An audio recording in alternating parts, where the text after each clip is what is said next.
Welcome to Games and Gimmicks, the podcast discussing video games, professional wrestling, and everything in between. I'm E. Huffy alongside the Poor Ass Gamer. How does it do? It does well. That might be the same opening I did last time. It probably is. I couldn't tell you. But what I can tell you is we are here. I could do better. Do better next time. Yes. Is we're going to talk a little wrestling. Yeah. Because we got a lot of crazy wrestling stuff happening. Most notably, let's start with the big guns. Officially, it is now officially official, Kenny Omega is with All Elite Wrestling, not only as a wrestler, but as an executive vice president. Yes, I did see that. Yeah. Woo! Did you watch that at all? The press conference of AEW? I watched a little bit of it. I watched some of the highlights. I didn't watch all of it, to be honest. Somebody else that I was watching was making a point about this too as well. This is just I love this. I love this atmosphere of all this stuff. I love the fact that all this stuff is happening right now. I love that it's new money. You know, it's new money that's going into wrestling, which we haven't seen that for a while, since the days of TNA, really, and Dixie Carter.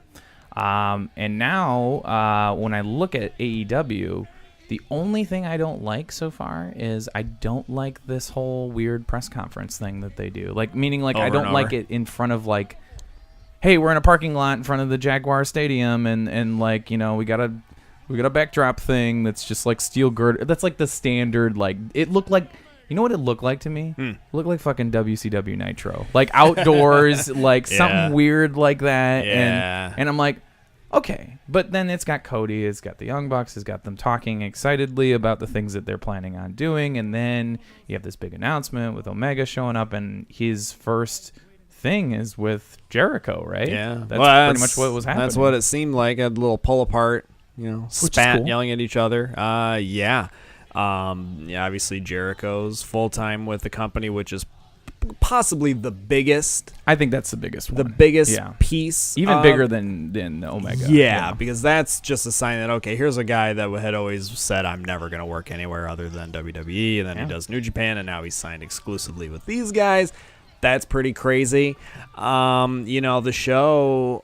This Double or Nothing show is in May, I believe, and the pre-sale they've already sold it's already gone nuts. I mean, the interest is there. Yeah. So now we're all just kind of waiting and, hey, how the heck are we going to watch these shows? Is it going to be...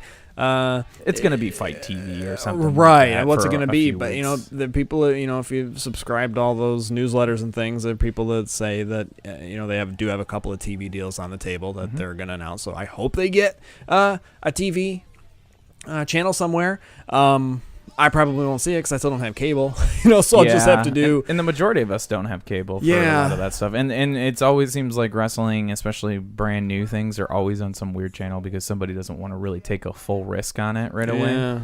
But yeah, like I will say, ultimately, where we're at right now is just thinking about the possibilities of. We've been talking about this for months and months, years now, of like the independent wrestler, how valuable they really are, how much that name recognition follows you wherever you go. And then we got like people like Pac, Neville, formerly, who shows up and gives a fucking fantastic promo. I don't know if you saw that one with him. Hangman, but that was just. Yeah. And I'm like, this guy was so undervalued, and like he's making that point. Yeah. And then I saw an interview with Cody and it must have been Nick Jackson, and they were just answering kind of just some random reporters, and they were like being really open and frank about like contracts and who they're bringing over and like things that they want to do in the future. They want to do action figures and possibly a video game, and like they're thinking about all those possibilities. And they're in the works with people who are gonna probably offer them a TV deal. Right. So I think it's coming. It's funny when you get on Twitter and things like that, which again, you're right. Twitter's just a cesspool of bullshit, and wrestling fans are the worst on Twitter in general. They're just like, it's like wrestling fans and comic book nerds. Just really, they're the worst. Yeah, because like everything is, excuse me, everything is an attack on them. Yeah, personally, and then there's like the 20% of male wrestling fans that are like, hey, if I send Sasha Banks a message, she's gonna love me today, like, or Bailey's gonna, leave her boyfriend for me. Like, there's just this like delusion stuff that goes on with wrestling Twitter. But my point being is that wrestling Twitter has been talking about this like every step of the way with AEW, but like, well, they don't have a complete roster. Now they sort of do. Well, they don't have, they don't have a training facility. Like, yeah, well, they do. They don't have the big name talent. Well, they do. They don't have the financial, like, all the reasons that everybody has globbed on to try and like tell them that like they're not going to be able to do this. Like every week it's like, oh yeah, no, we got that secured already. So I really do think this is going to be a very just awesome time. And just the level, like they're doing contracts with China. They're doing contracts with the Mexican luchador people, AAA. They got a deal with AAA. Yeah. And it's like they're getting the contacts that they themselves developed by being independent wrestlers. Like, how fucking cool is that? Cody probably and all those other people wrestled down in those places.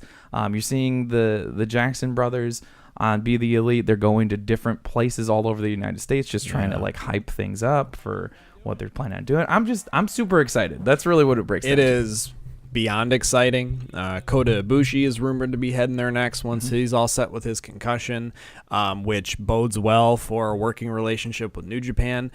Their best bet for success, I believe, is to have these working relationships with other companies. Sure. Because not one company, at least now, is going to be able to really go head to head with WWE. So you're going to need it. It's like you're going to need a team up per se, and it's not. And they all know this. There's no way at this point in time anybody could beat and take out WWE. That would never, ever happen. Probably what not. This is going to do WWE is its own worst enemy. Right. What all this is going to do is hopefully create good competition that's going to kick them in the ass and force them to actually write logical, entertaining wrestling programs, which they cannot do now. No. Which is why we've got Dean Ambrose so out in the open. Good point. Yeah, I not saw renewing that. his contract. Yeah.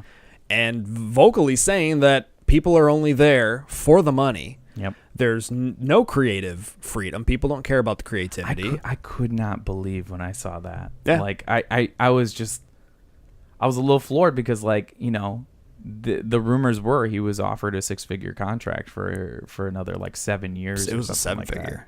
I think it was so it was in the millions, and he turned that shit down just so that he can have the creativity. At the same time, I look at somebody like Dean Ambrose and I'm like, he's been like workhorsing this whole thing for a long time. Like the fact of how he brought his brand up to where it is. Like he was in CZW, man. Like he was in that league. Yep, he was in the crazy stuff with those people, like the death matches and stuff like that. And now he's a big part of the Shield. He's a big part of the storyline. But it's really interesting too that after he announced that he's not re-signing, how they've already immediately pigeonholed him. Did you hear about some of the things that like he's obviously having to to lose.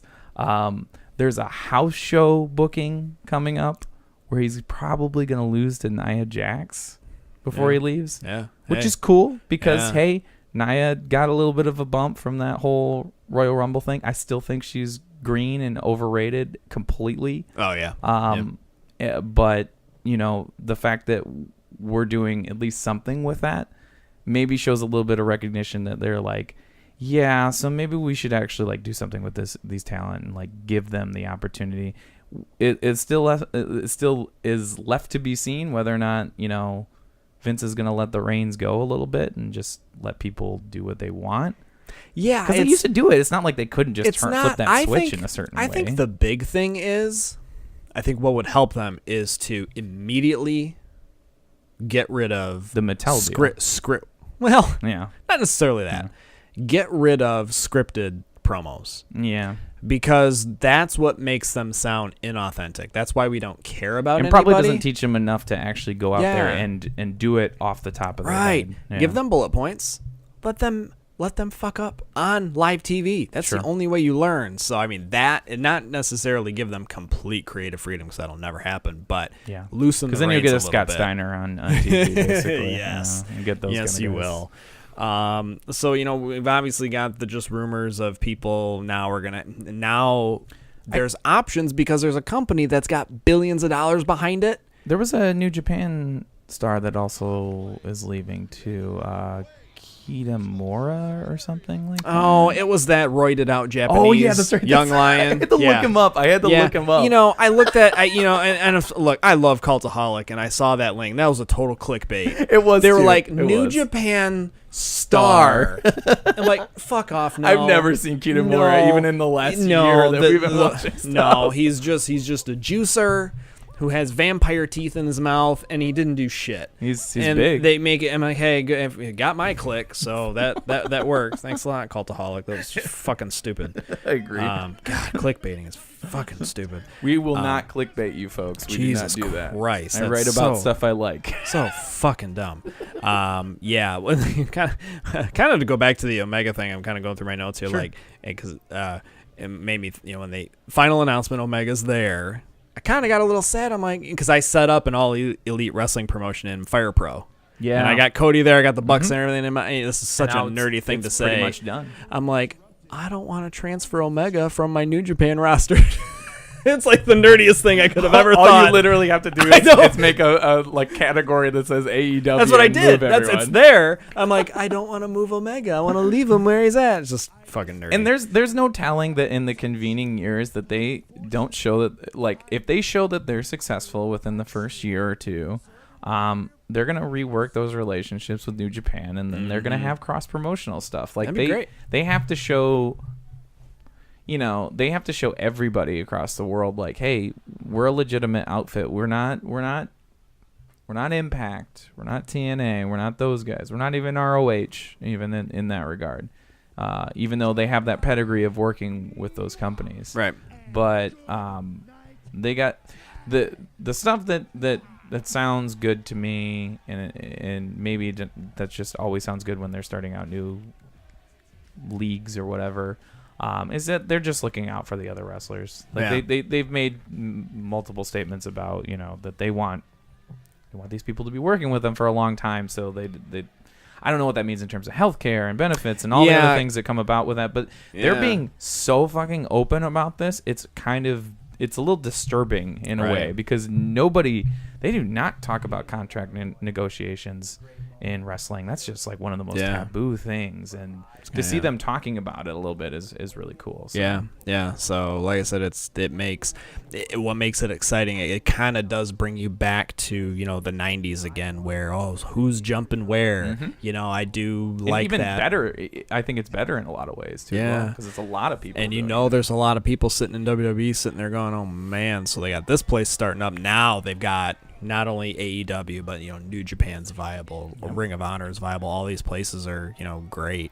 So it's such an exciting time. Let me put it to you this way. I think I remember this. I think Jack Swagger joined AEW. If I'm correct or not. I thought he just was doing MMA. He was in Bellator. He had a fight. He just had a fight. But I heard rumors that he was like willing to come back to wrestling and do some of that stuff. There you go. People who really look, I don't know, say what you will about him, but like even did I say Zack Ryder? Who was I saying before? No, I don't know. Anyways, the collectible guy. Zack Ryder. Good Lord. I know he's so WWE, and he's got like Chelsea Green over there now too as well, his wife and all that stuff, or I don't know if they're married, but anyways, like there are some people that are so like WWE that like I think they've taken them under their wing, and they've protected them, and they've helped them, and even if they didn't necessarily like get the career that they wanted out of it, or didn't necessarily go the places that they wanted to go, there is an argument for safety's sake just by itself. I mean, you could be fucking Kurt Hawkins and lose all the time and still get a paycheck, or any of those people that are sort of lower tier kind of wrestlers in WWE. But But yeah, it's interesting because they could just easily just be like, "Hey, see you later, Vince. I know. Somebody's gonna give me a 7-figure contract immediately." And there's nothing that says that, like, even Dean Ambrose, he's saying all this shit right now. What's to say he just doesn't jump ship and go to somewhere like AEW? Like, that would be one of the biggest gets that they could even That'd be get crazy. to. Yeah. It's crazy. It's exciting. So really, we're looking at his contract's up, I think, after Mania. So really, this next few months are really going to be the time. And interesting times. We were still talking about this too, about Nakamura, still kind of undecided. We don't know what his contract is. We don't know about Rusev. We don't know, maybe even a few other people in the WWE that really we don't know about when their contracts are ending too. So, and it's just I really hope it. I hope it sends a good shockwave through WWE for their talent, for not only that, but their presentation as a whole. Yeah. I didn't watch the fucking 6.5 hour Royal Rumble, if you count the pre-show. I just watched the 2 Rumble matches. Yeah, I just kind of got highlights. Maybe I watched the Lesnar. Who the fuck did Lesnar fight? Finn Balor. Mm-hmm. Yeah. Maybe I watched that. But that right there in itself was like 2.5, almost 3 hours. Yep. Still kind of had those. I had my employee assistance program on speed dial for, my depression, because as I'm watching this, it's just so god fucking awful. It is pretty bad. And then they wheel out JBL to assist with the, commentary and all this kind of shit. So, that was the last, it's not even a full show, but it was part of the show, which is too bad because it's my favorite pay-per-view. But I watched, like I saw some highlights. There's, the thing is now, I think they had a lot of people jump ship, obviously, after Crown Jewel. I was one of those people, too. Oh, yeah. And they're going back in May. And they're going back in May again, yeah, too. Haven't learned. But, they're getting billions. They're getting that money. Yeah. So, like, cash influx, they need that money. Mm-hmm. But, I look at this stuff and I'm like, I still see those highlights and stuff for things like what Becky Lynch is doing, and like, they're playing up her knee injury right now, and the shoehorning Charlotte into the WrestleMania. I don't need another one of those. Just give us Becky and Ronda. That's fine. Right. I'd totally take that. Yeah. Needs to be a one-on-one. But there's like a lot. There's a lot of. Yeah. I don't know. WWE. Every time I come back to it, it's like I want to. And it's funny because next Monday, I'm gonna be going to a Raw. Yeah. In Grand Rapids, because a friend of mine got. I think I'm getting the tickets for free. I don't know. No one has discussed any cost here, at least. But he knows somebody who works production for Raws, and hopefully that means I'll. If I'm on hard cam, I'll be wearing that Games and Gimmicks logo stuff. Oh, yeah. And getting me a poster out there, too, as well. Gotta do it, absolutely. But, yeah, I'll still support even weird things like that. Like, I still enjoy wrestling. That's what I'm excited about this time for, because I want them to be better, because I do miss watching them. I don't miss watching 3-hour Raws or 8-hour pay-per-views, but I would be more inclined to watch if they wrote more logical television. But every time that I watch, I feel as if I'm just completely incompetent. That's how they make me feel. They make me feel like I'm an idiot and a 4-year-old, which is funny because that's not their demographic. No, their demographic is still 18 to 35, yet they write this shit for preschoolers. Yeah. So that makes me mad. But something must have lifted, because we got our first bits of intergender fighting in that Rumble. That's true. So when Nia Jax came in, and I'm like, oh, lovely, she's going to come beat up some dudes, and then nobody's going to be able to waffle her or not even touch her. Not even touch her.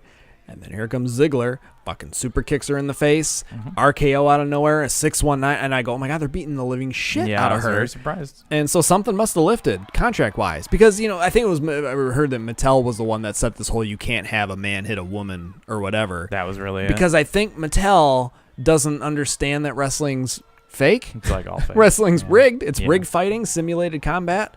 So I think someone told them, like, hey, this is like a movie, and they're like, oh, really? I get the concept that, like, maybe if you're, like, bringing your kid there for the first time, and then, like, maybe afterwards you have to have a conversation of, like, well, so, like, in real life, you don't go up to that girl and fucking punch her in the face. Right. Like, these are all logical things. Yeah. Like, we all know that, and if things are explained to people in a way, then, we can totally have those things. I saw a lot of women wrestlers on Twitter and everything else, praising this is like a huge moment for them, just recognition of what it used to be. Then obviously a little bit of the backlash. Some people are like they don't like it, they don't like seeing that sort of stuff, and I'm also like, well, like 10 years ago we were doing this, Attitude Era and before that. Oh yeah, but that was just straight up men beating the shit out of women with no power bombs through tables and all this stuff. Towards the end of it, we started getting like women like China. Right, we started getting like the definition of fighting back in those cases, and it was like powerful and like. Did you see that video of China, by the way? That came out. It's like 2 months before her death. She came out. It was just it's just sad because she was like, she looked fine. She looked fine. But she was like, I've been trying to mend this relationship with the WWE for the last like 10 years, and they they don't want to do it. And it's too bad. It's like that video came out, and I hope that that's a big turning point too as well. If we're gonna really get to the bottom of who started the women's revolution in that company, that was that woman. It might have been a mixture of Stephanie too as well, because she was out there playing this character and everything too. Right. But the definition of that strong woman, and I'm gonna put this out there: you forgave a fucking racist. You forgave a guy who was outwardly racist and put him back into the Hall of Fame to the objection of all your other black athletes who were like, don't bring that guy back here anymore. And then you did.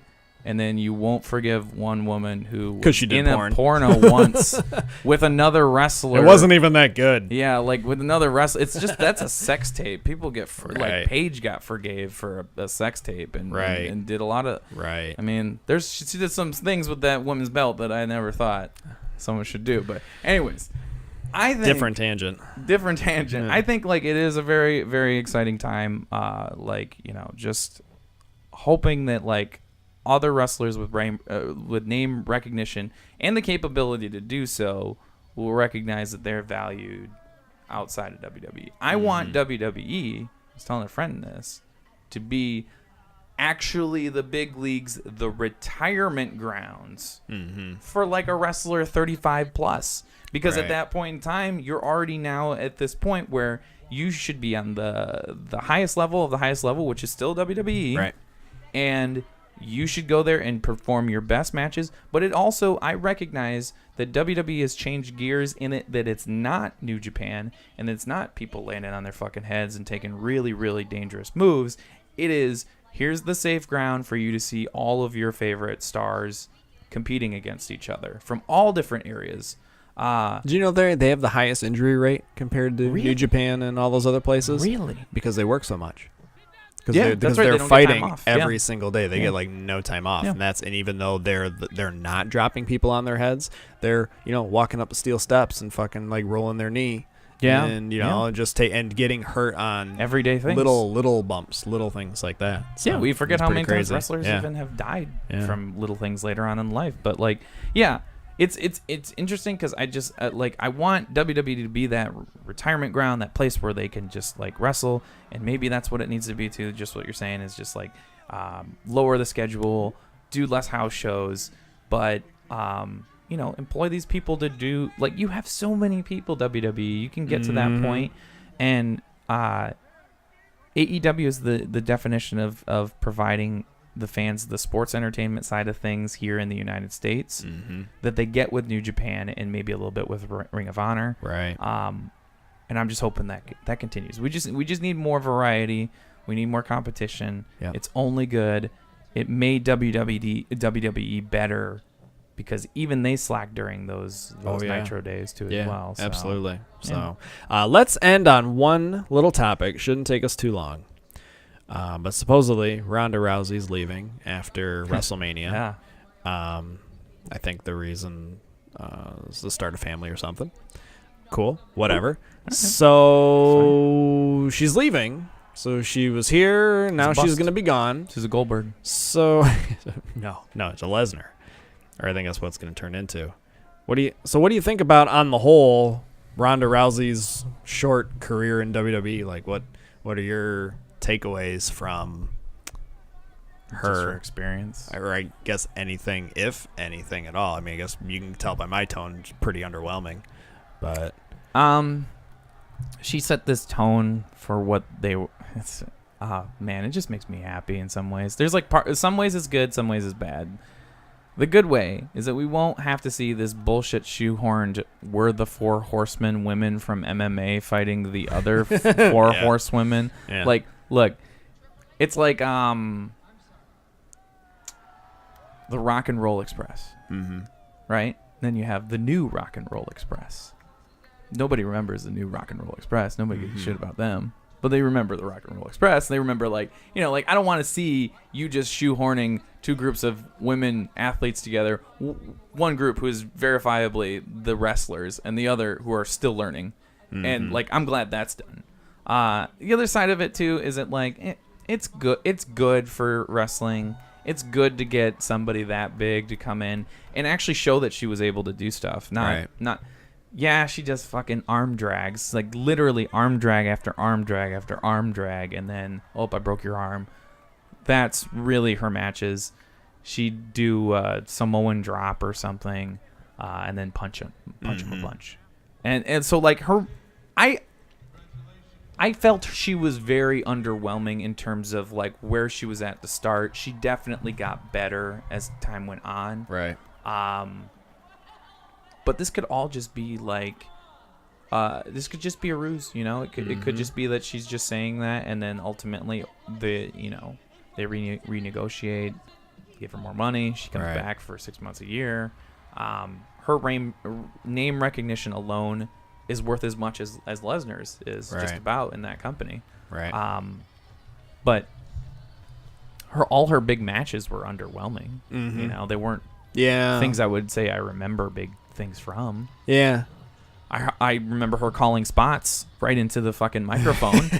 Okay. Yeah. Ready? Like, yeah. don't do that. Yeah. Like, don't do that. Yeah. Just, like, say, ready? Like, real quiet. Yeah. Then you do it. Like, yeah. So, I don't know. She got better as she progressed. And that's the best we can expect for somebody who's never had any experience doing that. But is also a wrestler, and like, yeah, if she wants to move on with her life, go ahead. Mm-hmm. She Yeah. was saying that stuff right after she lost her MMA title too, as well. So like, she was done with that sport at the time when she needed to be done, because she got destroyed twice in a row real quick. Yeah. But yeah, I don't know. How do you feel about it? I mean, I was pretty underwhelmed, mostly because of, one, her god awful entrance music. And What? 2, You don't give a damn about I don't give a damn about her revolution or generation or whatever the fuck. Joan Jett? Joan Jett. Fuck Joan Jett. And whenever I don't like something, I just I like fuck that song, Joan. Yeah. You know, I'll talk to you. And the smiling. Yeah. Ronda Rousey should not have cracked one goddamn smile The entire time. the whole time she was there.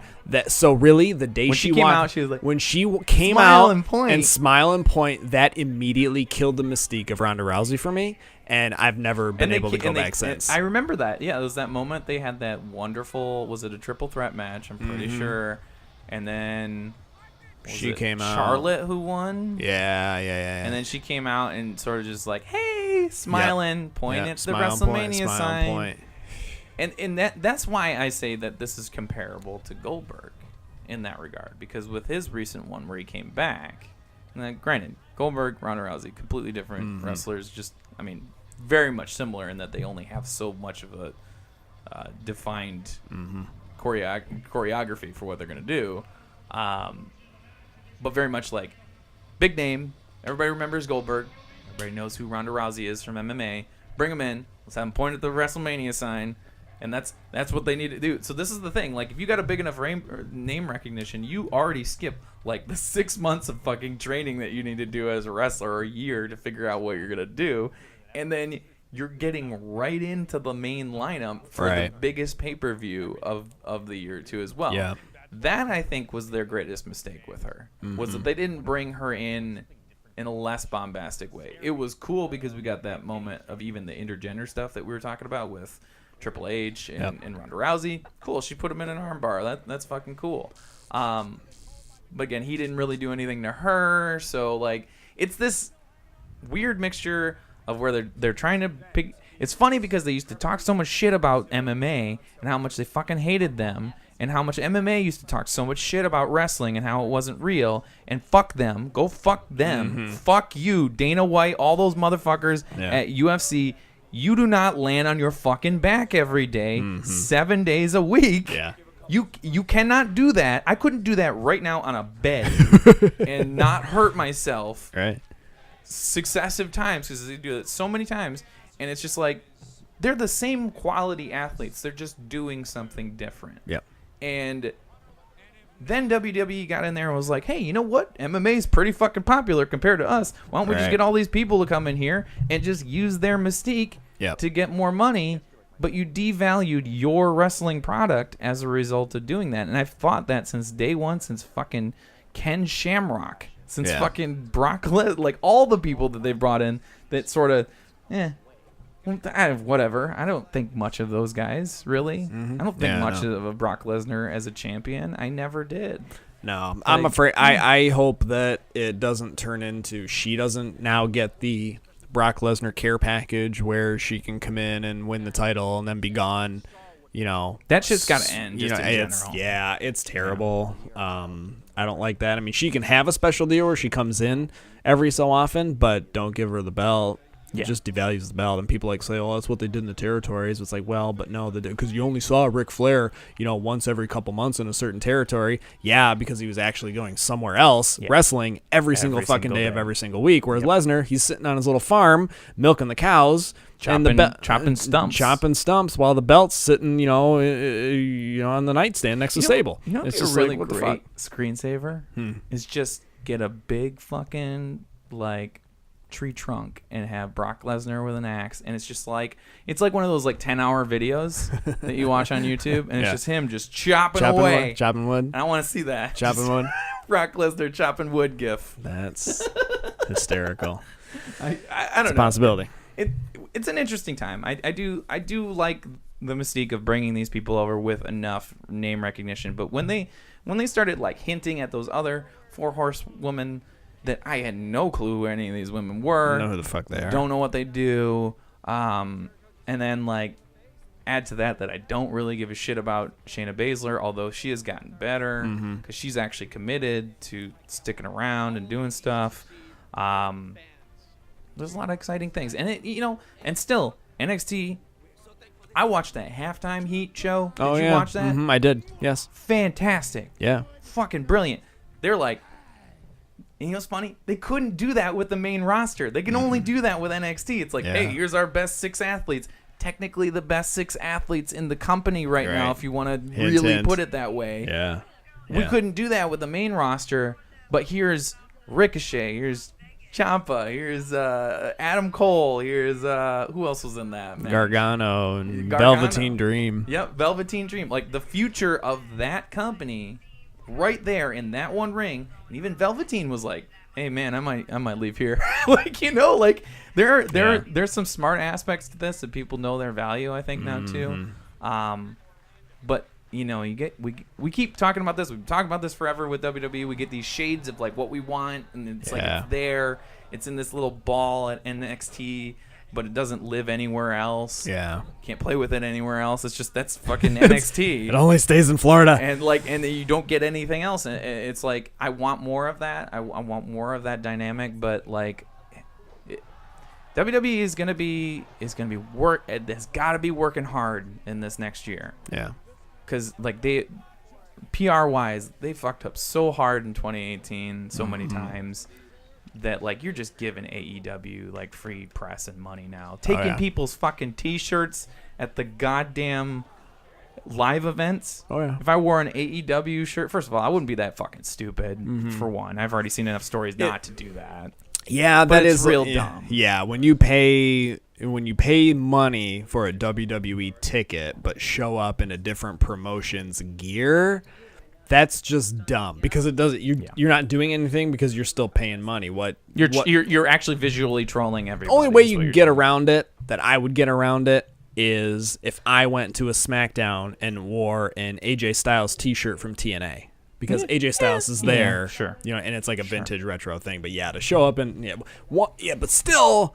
They shouldn't do that. No, taking away, they take away sign. I mean, granted, they take away offensive signs, but if they see signs that they just don't like, they're gonna take those down. Well, they're my gonna take sign t-shirts said down. when I went to Hell in a Cell, my sign said Jinder has gyno, and they didn't take. They didn't take down. that. Wow. I think it was because I was far enough away. That's true. That's true. And and I often wonder, like, I know what gyno was. and I've got old, block logo WWF T-shirts that I would love to wear, but God, I think a panda would jump me from the.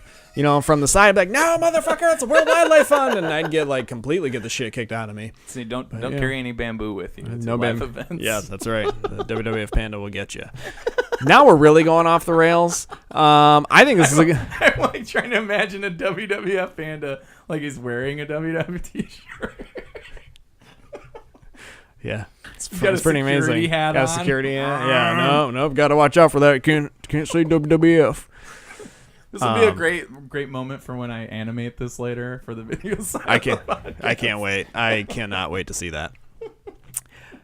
That's where we're going to leave this. GamesandGimmicks.com. Check out all of our stuff, our social media platforms, our content on our YouTube page is top notch. Check out our Twitch streams for different video game activities. Yes. I recently tried some of the Poor Ass Gamers Hitman 2 contracts, so check that out on YouTube. Fun stuff. But until then, just hang out and listen to us next time, okay? That's all I got to say. Yeah. Thanks, man. And women. And women. Yeah, come on. Equal opportunity. Everybody. Thanks, everybody. Yeah, thanks. Yeah.